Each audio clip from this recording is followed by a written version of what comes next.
All right.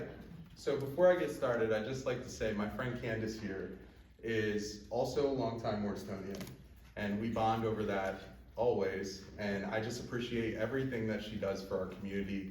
She was a member of our Better Together Advisory Committee, one of the founding members, and pushed us to think about how we are serving folks with disabilities here in our community. Now we have Disabilities Fest, right? Or Abilities Fest. Abilities Fest. Abilities Fest, which happens here on the municipal complex and in our recreation center. And Candace has pushed not just the council, but the entire community to continue to fight to be as inclusive and as welcoming to all folks of all abilities. So thank you, Candace. You're welcome. And without further ado, I will read this proclamation. So whereas amyotrophic, is that how you say it? ALS. Okay, I'll say ALS. Whereas ALS, known by many as Lou Gehrig's disease, is a progressive, fatal, neurodegenerative disease that attacks nerve cells in the brain and the spinal cord, making even the simplest movements, walking, speaking, gesturing, difficult. And whereas approximately 5,000 people are diagnosed with ALS each year, whereas ALS strikes people regardless of race, age, gender, ethnicity, or social status, and currently has no known cause, means of prevention, or cure, making diagnosis difficult. And whereas finding the causes and cure for ALS will prevent the disease from robbing hundreds of thousands of Americans of their dignity and lives, and whereas on average, patients diagnosed with ALS only survive 2 to 5 years from the time of diagnosis, and whereas people who have served in the military are approximately twice as likely to develop ALS and die from the disease than those with no history of military service. And whereas the U.S. Department of Veteran Affairs recognizes ALS as a service-connected disease, and whereas ALS Awareness Month increases the public awareness of people with ALS, their dire circumstances, and acknowledges the impact that this disease has not only on the person, but on his or her family and community, and recognizes that the research being done is so important to eradicating this disease. Now therefore be it proclaimed that the Township Council of the Township of Moorestown, County of Burlington, State of New Jersey, that May 1st through the 31st of 2025 is ALS Awareness Month. Thank you. Thank you. I think Candace has a few words that she wants to share. Can I actually have that down? Oh yeah. Gotcha. Microphones are heavy. Gotcha. Let's see how quick I can do this. There we go. Pass the press. Can you hear me okay? Can you hear me okay? Okay. So I do have a little speech, but I can cut some out thanks to Mayor Law, if that's okay with everybody. First, I'd like to thank everybody for bringing me. This is Nelson. He lost his best friend to ALS. So that's why he's up here tonight. And this is my friend Stephanie. And like Mayor Law said, my name is Candace Donovan, and I was born and raised in Moorestown. And I'm honored to be here tonight. I just want to give a few numbers for you guys, and I'm going to cut some of mine out because he did say some of the facts that I have. 7,727 days. That equals out to 21 years. 7,727 days is the days of my quote-unquote normal life. It's the days from June 27th, 1972 to August 23rd, 1993, when I was given 6 months to live. And I was shocked. Mayor already told you about ALS, so that's okay. After my doctor told me I had ALS, I knew it would be a permanent and ever-changing journey in my life. I sat there thinking, no way, how? And my emotions argued with the diagnosis the doctor just told me. I was upset of how my plan for my life had just suddenly changed in a second.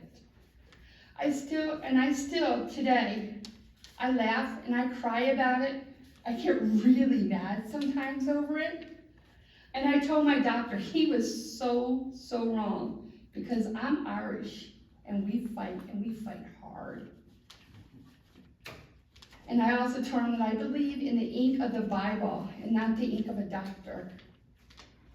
And a whole parade at that point went through my mind and my thoughts of how this flesh, who had records, state records in diving and in swimming, and how does this young, determined athlete who wasn't afraid to take a diamond at Killington Mountain and ski down it.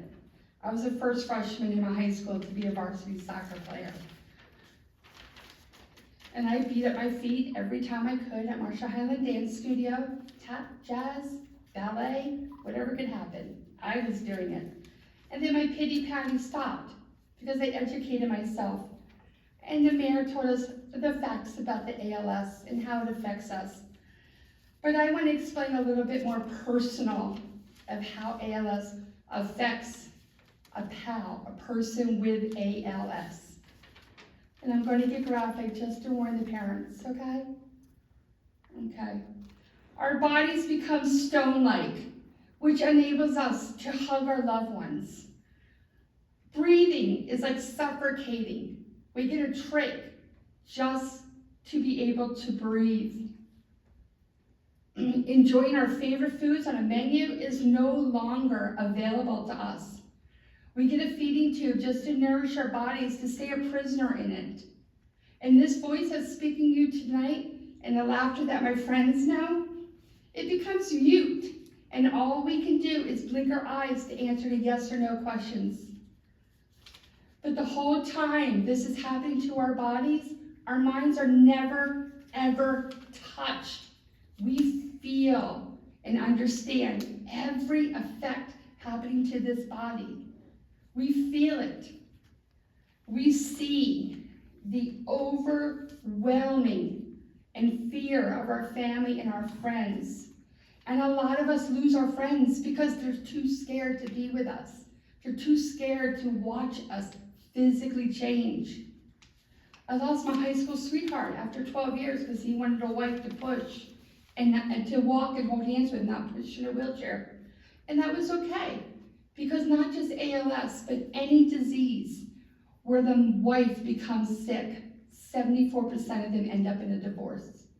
And ALS is a bankruptcy disease because it costs $250,000 to $300,000 out of pocket just to take care of us that insurance companies won't cover because we're terminal. And I'm not sitting here for your pity, but I would like you to sit there for a second. And if you can, just close your eyes for a minute. And if you did the ice bucket challenge, you'll remember. You remember how you poured that freezing cold water over your body. And you stung and you tingled and your muscles ached and you shook. That's ALS 24 hours a day. We feel that. But I thank you guys for that challenge. It made a big difference in our lives. And I've lost a lot of friends to pals, but there's one that really hits hard. His name was Randy, and I bring him up because he was a retired Marine who just turned 60, a prime of his life. And anytime there was somewhere to advocate, Randy was there. May 1st last year, Randy was in Washington speaking to senators. Randy's wife, Lisa, was pushing him back in his wheelchair like mine, but he couldn't sit anymore. He was a prisoner. He had a trach. He had a feeding tube. He wasn't talking. He was stoned. But he made sure that people knew who he was. He was being pushed down the streets of Washington. Lisa noticed his neck, turned around to check on him. Randy was gone, doing what he did best, advocating for us. And I've only got a couple more things, I promise. I won't keep you much longer. But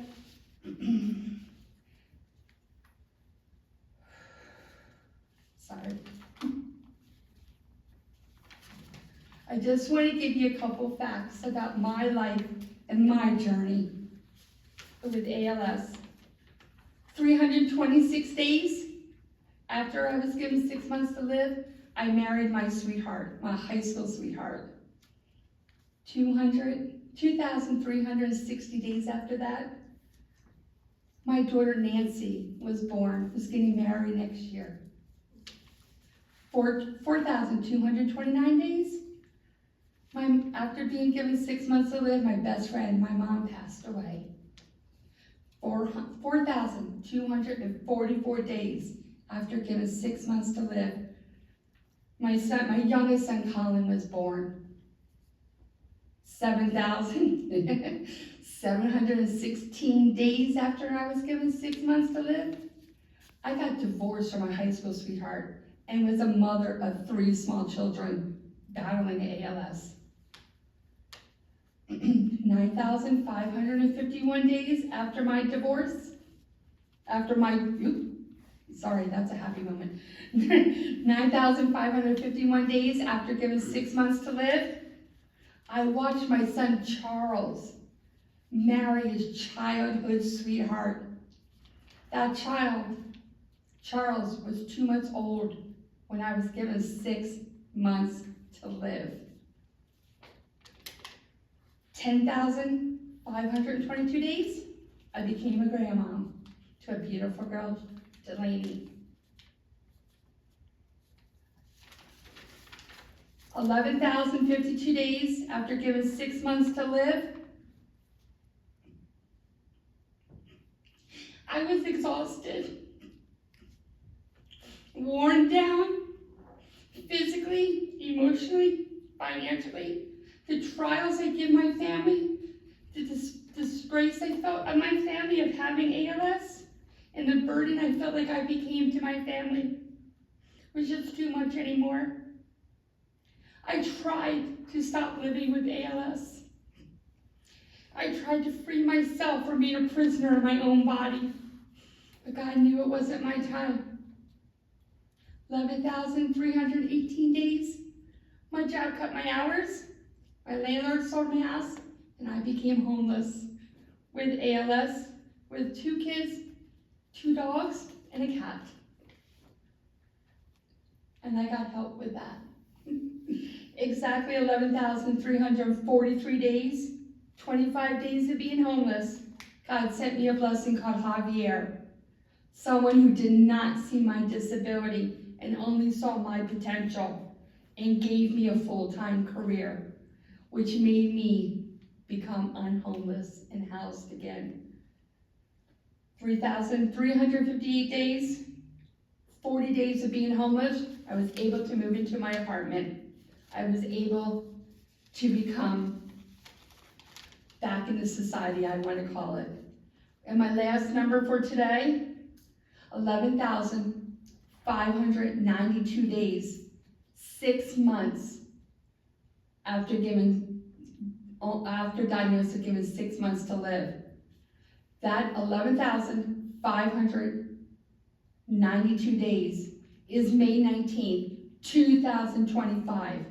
That equals out to, I've been battling for my life and beating ALS for 31 years, 8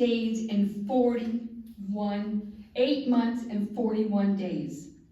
And I just want to thank you guys for listening to me.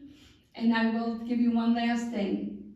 I called that doctor every August 23rd until one day they said to me he passed away.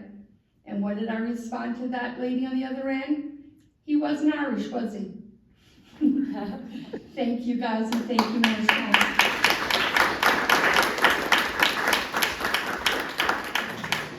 Yes, please. Avoid my eyes. Why did I put mascara on? Come on.